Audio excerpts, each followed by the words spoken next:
Contacto 104.5 y también nos siguen en Twitch de la radio. Bueno, ahí nos pueden ver también toda nuestra imagen, nuestra belleza que hemos preparado para el día de hoy. Por supuesto, ¿no, Ale? Absolutamente, sí. Sobre todo la belleza. Sobre todo la belleza, que es lo más importante. Destacar. Vean. Bueno, nosotros acá hoy vamos a hablar en este bloque que lo hemos difundido.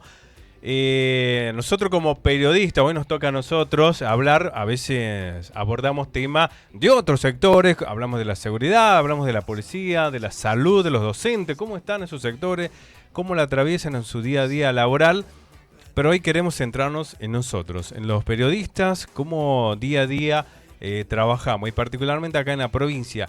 Hizo un trabajo espectacular acá, un colega de nosotros que está acá en el estudio, es el querido periodista Emiliano Canseco. ¿Cómo estás? Bienvenido, buenas tardes. ¿Cómo estás, Luis? ¿Cómo están, chicos? Bueno, muchas gracias por la invitación y buenas tardes a la audiencia también. Bueno, gracias por estar acá. Bueno, has hecho un trabajo espectacular sobre la precarización en el periodismo acá. Te has enfocado en la provincia de Tucumán. Contanos un poquito de este trabajo. Bueno, sí, te agradezco el elogio. Es un trabajo que está publicado en la revista Question. Es una revista de la Universidad Nacional de La Plata. Es una primera aproximación, como dice el artículo, solo una aproximación, porque, bueno, junta 53 casos, si no me equivoco, exactamente, de periodistas de Tucumán, y lo que hace es analizar puntualmente cuáles son las condiciones laborales en las que trabajan en el ámbito periodístico, ¿no? Esto, ¿cómo lo has abordado? ¿Cómo ha surgido en vos hacer este trabajo? Bueno, hay siempre, creo, en toda investigación hay primero como un interés personal o una experiencia personal, podría decir en mi caso, el hecho de haber trabajado en ciertas condiciones laborales. Y en realidad la pregunta central que a mí me disparaba antes y que todavía no está contestada es otra que tiene que ver si los periodistas están precarizados laboralmente o no trabajan en las mejores condiciones laboralmente, cómo impacta eso en los contenidos que hacen. Por ejemplo, si es un programa de radio, cómo impacta en la información final que se le da a la gente que escucha la radio o a la gente que lee un diario o a la gente que ve televisión. Pero obviamente antes de ir a esa pregunta, que sería como la final, que todavía no está contestada, era necesario, constatar si efectivamente había una precarización laboral y de qué tipo o con qué características. Entonces por eso esto es una primera aproximación que tenía el objetivo de contestar esa primera pregunta, el hecho de decir, ¿están precarizados o no los periodistas? Y puntualmente, ¿cuáles son las características de esa precarización si es que existe? Bien, yo antes que nada quiero felicitarte, Emiliano, porque para la audiencia, seguramente los colegas lo conocen, pero para aquellos que nos están escuchando y que no conocen, Emiliano tiene 23 años y ya puedo decir que es un joven investigador, porque me sorprendió gratamente la rigurosidad del artículo, la seriedad, cumplir todos los pasos del método científico. Ya nos contarás bien por qué decidiste trabajar desde un enfoque cuantitativo y invitarlos a leer, porque tiene hasta una reposición del estado de la cuestión completa, compleja, con una claridad en la escritura que para una persona que se está formando en la investigación no suele ser muy usual. Así que antes que nada felicitarte. Además esto ya está publicado en una revista que está indexada, en una revista que tiene referato, o sea que ya sus pares lo han podido evaluar y esto tiene calidad y categoría de conocimiento científico. Ahora sí, después de esta felicitación, me gustaría que nos cuentes por qué decidiste trabajar desde un enfoque cuantitativo y si pudieras de alguna manera con estos resultados preliminares hacer alguna lectura cualitativa. Primero muchas gracias por el comentario, me alegra mucho escucharlo. Aprovecho también para agradecer tanto a la profesora Mariana Bonano como Constanza Almirón, que me ayudaron en el proceso de escritura, en la búsqueda de antecedentes. La escritura, científica es un poco compleja, difícil de abordar y seguir el método. Y estas profesoras me ayudaron a que salga con calidad el artículo y que pueda pasar las etapas que tiene que pasar en la revista. Sí, claro. Sí, así que aprovecho para agradecer. Y en cuanto a tu pregunta del enfoque cuantitativo, como era una primera aproximación, se eligió ese tipo de enfoque para poder tener un poco más de amplitud en la cantidad de personas encuestadas y un panorama más general. Pero sí sería necesario, y de hecho se lo está planteando para la tesis de grado, abordar un enfoque un poco más cualitativo, que vaya a responder esta pregunta justamente que hablábamos antes, el hecho de la precarización laboral, cómo impacta ahora sí en el trabajo de los periodistas, en la rutina que implementan y en los productos finales que largan, ya sea una nota web, ya sea un programa de televisión, un programa de radio. ¿Cuál es la correlación o la causalidad que existe entre eso, entre la precarización laboral y el producto final? Porque en todo caso lo que estamos hablando aquí es de calidad de la información, ¿no? Claro. Entonces, si descubrimos que la precarización laboral atenta contra la calidad de la información, entonces, bueno, es un buen argumento, más que buen argumento, para mejorar las condiciones laborales, porque al final no se trata solo del periodista que es trabajador y que, creo yo, bueno, se merece como cualquier trabajador trabajar en buenas condiciones, sino que también estamos hablando de la ciudadanía, de las personas que consumen información, que la información es un derecho, entonces como tal tienen derecho a no solo a información, sino a información de buena calidad. Sí. Claro. Bien. Bien, Emiliano, con respecto a esta investigación que realizaste, ¿no? ¿Te sorprendió los datos que obtuviste? Lamentablemente no. Desearía, bueno, no, o sea, no sé si desearía que me hayan sorprendido o no, pero la hipótesis principal o la premisa con la que uno iba es que el panorama no iba a ser el mejor. Y si quieren, bueno, me puedo detener un poco en los resultados Por de esta favor, aproximación. Dale. Tiene varias categorías o varias variables en las que la investigación se enfoca, pero a grandes rasgos las principales conclusiones son, primero, que la mayoría de los periodistas tienen una situación que se les llama pluriempleo, que es básicamente muchos trabajos. La gran mayoría de los encuestados tiene más de 2 trabajos, entre 2 y 3 suele... El promedio. Ahondar, sí. El Claro. promedio es de 2, algo. Hay muchos periodistas que tienen 2, pero muchos también que tienen 3. Ustedes imagínense 3 trabajos. Claro. Es bastante. Por otra parte, algo que es quizás central es el tema de el tipo de contratación o el tipo de relación laboral que tiene, que más de la mitad, casi el 60%, trabaja en condiciones informales. O sea, lo que se llama en negro, sin ningún tipo de contrato. Y eso tiene otras implicancias que no la ahonda el estudio, pero que de manera indirecta sí lo podemos decir, como el hecho de que alguien que trabaja en negro generalmente puede ser que no tenga vacaciones pagas, puede ser que, bueno, obviamente no tiene aporte jubilatorio, obviamente no tiene obra social, aguinaldo en muchos casos, o sea, queda más a la suerte del empleador si le paga aguinaldo o no, si le da vacaciones pagas o no, todo eso. Pero ahí hay una trampa porque decimos casi 60%, o sea que hay un 40% que trabaja de manera formal. Pero en realidad cuando uno se pone a ver más fino los números, de ese 40% que trabaja formal, casi la mitad dice que son monotributistas. O sea que técnicamente no son trabajadores, sino que lo que hacen los empleadores es decir, bueno, vos trabajás como monotributista, como si fuese independiente, como si fuese que me estás prestando tu servicio y me facturás. Lo cual tiene otras consecuencias, como el hecho de que ese periodista se pague su cuota del monotributo, en donde ahí entra aporte, obra social, pero la carga recae en él. Sí. Y en todo caso no hay una relación laboral establecida. Claro. O sea, se levanta la contratación del servicio y listo. No es como un despido, porque técnicamente al ser una facturación de servicios queda como si prescindieran de eso. Totalmente, ¿no? Tal cual. Emiliano, también, ¿por qué crees que la precarización afecta particularmente al sector periodístico de Tucumán? Bueno, es una pregunta muy compleja, me parece. Y también no es algo que ahondo en el estudio, en el artículo en sí, así que aquí sí voy a hacer un poco, como dice el nombre del programa, un poco de opinología. Está bien, está bien. O un poco de algo con la aclaración esta de que, bueno, es más un análisis mío y que después habría que comprobar. Pero creo que hay muchos factores. Uno, el principal, es la forma de consumir información de hoy. O sea, hay muy poca predisposición a pagar por información. Por ejemplo, a consumir información de manera gratuita en los diarios digitales, a escuchar este programa de radio de manera gratuita sin pagar una suscripción ni nada por el estilo. Y eso repercute en una crisis económica en los medios, el hecho de decir, bueno, si la gente no paga por información, ¿de dónde consigo la plata, no?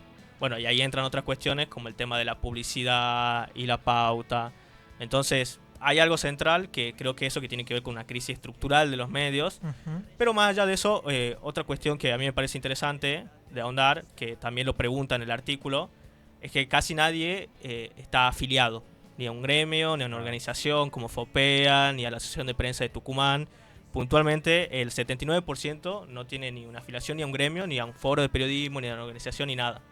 Entonces, también como empleados, no hay articulación entre nosotros Claro. como para poder reclamar de manera un poco más organizada, más potente, mejores condiciones laborales, ¿no? ¿Por qué cree que Ya- pasa esto? ¿Por qué no se afilian? ¿No? ¿Es una falta de confianza que hay de los trabajadores? ¿Qué pasa ahí? Creo que por una parte hay falta de confianza, Ajá. también haciendo un poco de autocrítica. Mm. Hay mucha individualidad capaz. Ah. Esto de, bueno, negocio por mí mismo, trato de mejorar mis condiciones. Voy yo solo y digo, che, me gustaría cobrar un poco más, che, me gustaría tener este beneficio. Pero bueno, eso queda solo en uno mismo, en los beneficios para uno mismo y no para conjunto total. Y son muy pocos los periodistas que hoy pueden decir, bueno, tengo condiciones realmente dignas o realmente esperables de trabajo, ¿no? Hablabas también de la cantidad de tareas que se le asignan al periodista y que muchas veces exceden lo que se pauta en un inicio como lo que se podría entender como el trabajo netamente periodístico. Sí, tal cual. Es una de las conclusiones también, el hecho de estar sometido a una multitarea. Por ahí, para hacerlo más sencillo para la audiencia, básicamente es, no sé, entro a un diario para ser redactor, pero en el transcurso después me piden que además de redactar, también escriba para redes sociales, también diseñe, por ejemplo, la noticia, o sea, la imagen que vaya en redes sociales y que después haga de community manager, la suba, la baje y toda una serie de conjunto de tareas que en suma lo que hacen, mientras más tareas tenga uno, menos enfoque tiene sobre cada una en particular, Claro. porque va de aquí, va allá, tiene que escribir, después tiene que cambiar el chip y tiene que diseñar, después tiene que cambiar el chip y tiene que Y eso hablar ante una también, cámara. Claro, atentaría contra la calidad de la información que se va a ofrecer a la audiencia. Claro, en principio sí, porque primero que nada nadie puede ser experto en todo, ¿no? O sea, si uno puede ser muy buen redactor, pero quizá no es tan buen diseñador o no es tan bueno hablando frente a la cámara, no es tan bueno en lo otro, pero sin embargo le piden todo. Entonces, si hay algo ahí en el producto final que termina repercutiendo, el hecho de no apostar a especializar las tareas o a decir, le pago a un buen diseñador, le pago a un buen redactor, le pago a un buen redactor de redes sociales, a un buen redactor de web, y eso elevaría la calidad inevitablemente del producto. ¿Y eso tiene que ver con aminorar los costos? Y en el caso de, viéndolo de la óptica empresarial, yo creo que sí, tiene que ver con aminorar los costos, básicamente. Es, O sea, pago Como- un sueldo claro, para alguien que hace algo que debería contratar 5 personas para hacer. tal cual, sí. Eso es lo esencial. Yo creo que por ahí, bueno, depende mucho de los medios. Hay algunos medios que sí están apostando un poco más a especializar más a la gente o a pagar en otros rubros. Por ejemplo, medios que con todo esto de las redes sociales ya se han dado cuenta que el periodista no puede ser también diseñador gráfico y editor audiovisual, por ejemplo. Claro. Entonces invierten en un grupo de diseñador gráfico y un grupo de editor audiovisual.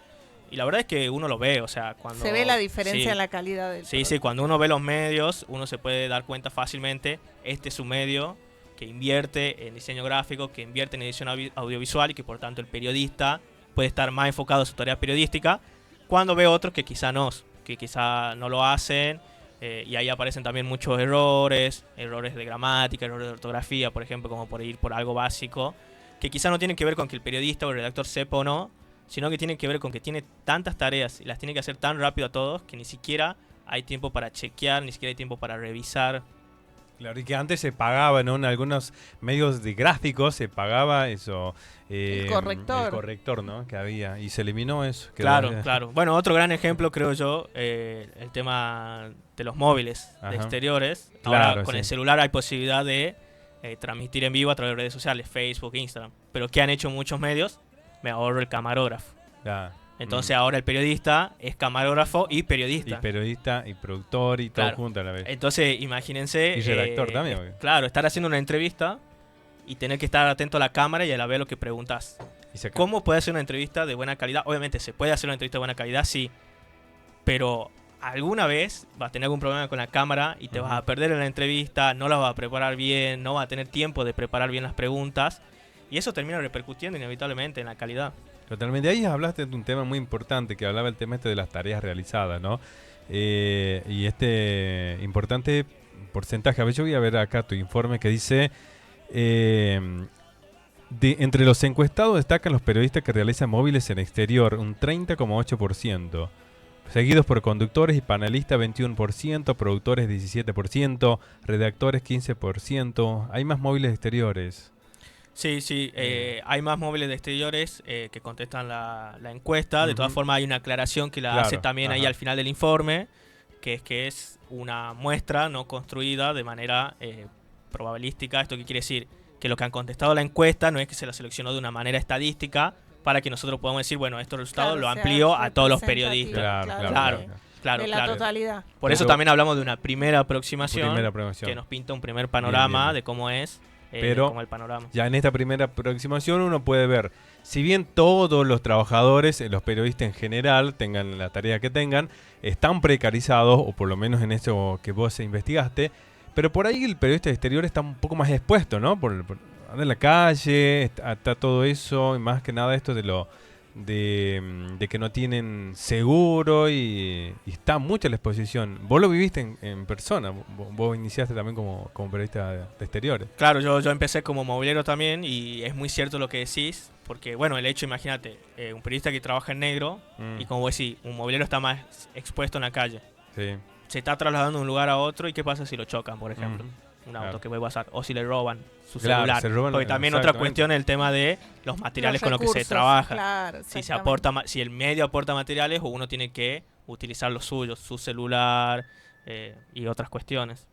Emiliano, ¿y qué repercusión tuvo este trabajo? Porque sé que varios colegas vos lo publicaste en redes sociales y varios colegas de mucha trayectoria han compartido la publicación. ¿Tuviste algún comentario? ¿Pudiste hablar con alguien?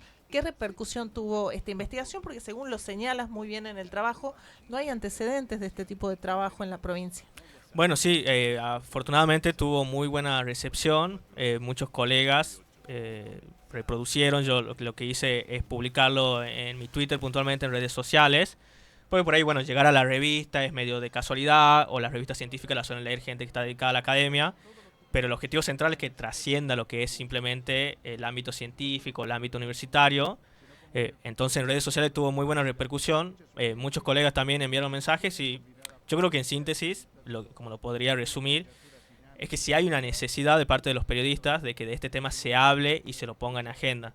Bueno, este era un primer paso porque si bien todos los podíamos intuir, el hecho de decir se trabaja precarizadamente, por lo menos ahora tenemos unos primeros datos estadísticos que nos apoyan el hecho de decir, bueno, mirá, la mitad trabaja en negro, la mitad de los que se supone que trabajan en blanco en realidad son monotributistas, casi todos hacen más de una tarea, casi todos tienen 2 o 3 trabajos.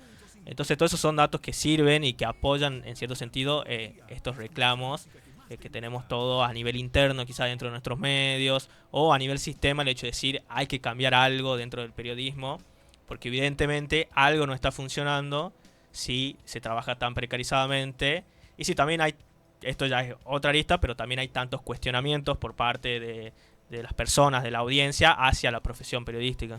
Ahí pudiste ver si es que este trabajo que vos hiciste enfocado en la provincia de Tucumán, ¿se había hecho acá otro similar o en otras provincias o a nivel nacional? Yo no encontré otros trabajos similares acá en Tucumán, lo que no quiere decir que no existan, obviamente. Quizá se perdieron, no están en la web o no los pude encontrar. Pero a nivel sistematizado, así, el hecho de poder decir algún relevamiento de las condiciones laborales, no encontré a nivel provincial. Lo que sí hay mucho es a nivel nacional en general, sobre todo hecho por el Foro de Periodismo Argentino, FOPEA.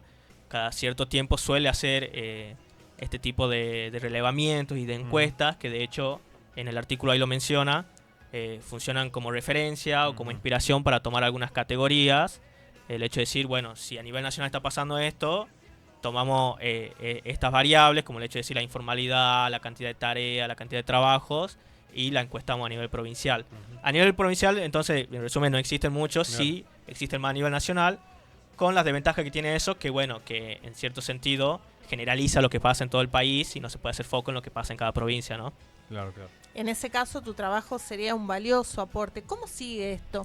Nos estabas comentando de un proyecto de tesis de licenciatura. ¿Iría por este mismo camino? ¿Este sería tu tema de investigación? ¿O ya estás empezando a ver tal vez otro interés? Bueno, la idea es continuar en estos estudios. Ahora puntualmente, bueno, estoy preparando lo que sería mi tesis de grado, la investigación de tesis de grado científica, en donde ya pasaría, en vez de utilizar un enfoque cuantitativo, sería cualitativo, y pasaría a investigar puntualmente cómo las condiciones laborales impactan en lo que se llama la rutina productiva, la rutina de trabajo. O sea, por ejemplo, los periodistas que tienen buenas condiciones laborales, cómo es su día a día, cómo trabaja, y los periodistas que tienen malas condiciones laborales, cómo es su día a día y cómo trabaja. Y ahí poder hacer la comparación. Por ejemplo, no sé, como la investigación todavía no está realizada, todavía no se pueden dar resultados, pero algunas primeras hipótesis es que probablemente los periodistas que tienen buenas condiciones laborales, sus rutinas sean más largas. Y que la rutina, esa longitud que tiene la rutina o esos pasos extras, son pasos que en algunos casos son esenciales para garantizar la calidad periodística. Por ejemplo, un periodista que está precarizado, capaz que tiene que hacer muchas más tareas en el medio. Claro. Y eso hace que se tengan que saltar pasos claves de chequeo de información, por ejemplo. Pero es algo que todavía, como digo, está en proceso de investigación y todavía no están los resultados finales. Pero el objetivo es continuar con ese paso y de ahí tener un resultado más certero que alerte sobre cómo esta precarización está afectando no solo al trabajador, al periodista, a la persona, sino a la ciudadanía en general con la calidad de la información que se da. Si bien, bueno, Emiliano, como decías, este es un tema que a puertas adentro de los mismos periodistas hay un cierto temor al plantearlo, a dar a conocer esta situación de precarización en el ámbito periodístico, ¿no? Sabemos que acá en Tucumán tenemos a la Asociación de Prensa de Tucumán, que nos tendría que de alguna manera abrir las puertas para que uno sienta que tenemos un gremio que nos defienda. Sí. No, ibas a preguntar algo, perdón. No. Sí, yo creo lo mismo, pienso lo mismo, y de hecho a colación de esto venía justamente el resultado de la baja sindicalización que hay. Quizá ese temor a hablar de las condiciones laborales o a reclamar por las condiciones laborales sería menor si uno tuviese un gremio fuerte que le asegura que si reclama algo, si queja algo o si habla públicamente de algo como lo estamos haciendo aquí mismo, que le asegure que no sea sancionado, que no pase nada o que no tenga ninguna consecuencia, ¿no? Hay temor, una cosa que señalabas que me llamó mucho la atención también tiene que ver incluso con los términos, con los cuales vos decidís ponerlo a esta situación. Y tiene que ver con, cito, ¿no? Terror aleccionador y disciplinador de perder el trabajo. ¿Cómo lo viste a esto en los resultados de esta encuesta? ¿Cómo llegaste a esta idea de que hay un temor por parte de los trabajadores de poder hablar de su situación? Claro. Bueno, la encuesta no ahonda puntualmente en situaciones anteriores de despido o actuales de temor. Ese sería como otra arista que quedó fuera del estudio por cuestiones de alcance del estudio mismo, pero qué interesante ahondar a futuro. Hay un montón de cosas extras que obviamente el artículo... No han podido llegar a entrar, claro. Pero que se podría entrar. Pero esto del temor o de las actitudes aleccionadoras viene a colación de otros trabajos anteriores que se han hecho, que han puesto el foco sobre eso y que hablan también, en términos de una investigadora que se llama Lila Lucchesi, ella habla también del fantasma de la desocupación. Como el hecho de decir a este temor justamente aleccionador de quedarse sin trabajo, que viene a colación de lo que hablábamos recién, el hecho de decir, bueno, trabajo en malas condiciones, pero peor sería no trabajar. Exactamente. Entonces prefiero no decir nada, prefiero no reclamar, prefiero no visibilizar esto, prefiero quedarme en el molde, como podríamos decirlo en criollo, porque está ese fantasma de la desocupación dando vueltas en un contexto de crisis económica y en un contexto particular de crisis de los medios, en donde uno sabe que cuesta conseguir trabajo. Entonces eso en cierto sentido funciona como un elemento disuasivo, ¿no? El hecho de decir, prefiero no hacer quilombo, por decirlo así, de nuevo en criollo, y conservar el trabajo, así sea en malas condiciones. Imagino también, Emiliano, que también lo abordaste en el tema de los números con respecto a los ingresos, y tomaste como referencia esto que tiene que ver con la canasta básica, y esta encuesta, este trabajo comenzó hace 2 años, ¿no? 2 años, creo. Hoy en día, supongo, o uno lo ve que podría haber empeorado, ¿no? La situación compleja económica en el país ha afectado a todos e incluso a nosotros. ¿Cómo lo ves ya? ¿Cómo estaba en ese momento, ya hace 2 años? ¿Estaba con respecto a la canasta básica? ¿Cómo viste ese tema? Claro, bueno, como decías, los datos se recolectaron en 2022. Claro. Entonces, si uno habla de números nominales, sí, no reflejaría bien por el hecho de decir, bueno, en ese entonces hablábamos de sueldo de 50.000, 100.000 pesos, que por la inflación que hubo ahora están totalmente desactualizados. Sí. Y por eso surge la comparación puntualmente para tener un panorama Una más certero con la canasta básica, lo que te marca la línea de pobreza, o sea, a partir de qué ingresos sos pobre y qué no, y el salario mínimo también. Y puntualmente, o sea, en ese entonces el 21%, y acá estamos hablando del total de los ingresos, no de un trabajo puntual, sino de los 2 trabajos que tiene o de los 3 trabajos que tiene, el 21% no llegaba a superar esa línea de la pobreza. O sea, con sus ingresos particulares era pobre. Puede ser que no sea catalogado como pobre si es que está en pareja y tiene otro aporte en la casa o de la familia o de otro integrante que sea trabajador, pero por sí solo, si viviese solo, por ejemplo, bueno, el 21% no pasaba la línea de pobreza y la mitad directamente estaba por debajo del salario mínimo vital y móvil, que lo marcaba en ese entonces el Ministerio de Trabajo. Y bueno, obviamente habría que ver hoy en día cómo es ese panorama. Los tiempos por ahí de publicación de las revistas y todo eso son un poco lentos, entonces por eso la publicación salió ahora en 2024 y los datos son de 2022. Pero bueno, o sea, atendiendo a la crisis económica que hubo durante estos 2 años y a la recesión económica, uno intuiría que, no sé si decir peor, pero por lo menos mejor difícilmente esté. Sí. Porque bueno, es una cuestión general, ¿no? Como que la inflación afectó mucho y no mejoraron los salarios, pero casi de ningún sector del país. Absolutamente. Una cosa que me parece muy importante del aporte de este trabajo tiene que ver con que tiene una mirada rigurosa, pero también estructural de la problemática. Estos resultados van a servir no solo para mejorar al periodista como trabajador, sino también que le va a brindar un panorama al empresariado de que mejorar las condiciones de sus trabajadores tiene un impacto significativo en la calidad del servicio que brinda, y también es una manera de educar a la sociedad, ¿no? Para que pueda empezar a ser una mejor consumidora de información. O sea, este trabajo aporta en múltiples dimensiones, así que bueno, animarte, Emiliano, a que sigas, porque la verdad que es un trabajo absolutamente necesario y que va a marcar sin duda precedentes en la provincia. Así es. Y contanos, ¿cómo la gente lo puede leer? ¿Cómo pueden hacerlo? ¿Lo encuentran en tus redes también? Sí, pueden buscarme en Twitter como @cansecoemiliano. Ahí tengo un hilo, una publicación en donde está puesto el link. Si no, pueden entrar a lo que sería la página web. Si buscan revista Question, con Q, Question, en internet, seguramente le aparecerá.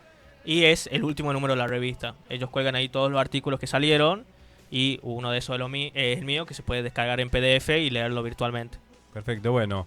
Éxitos, y la verdad que muy contentos acá de tenerte en este programa.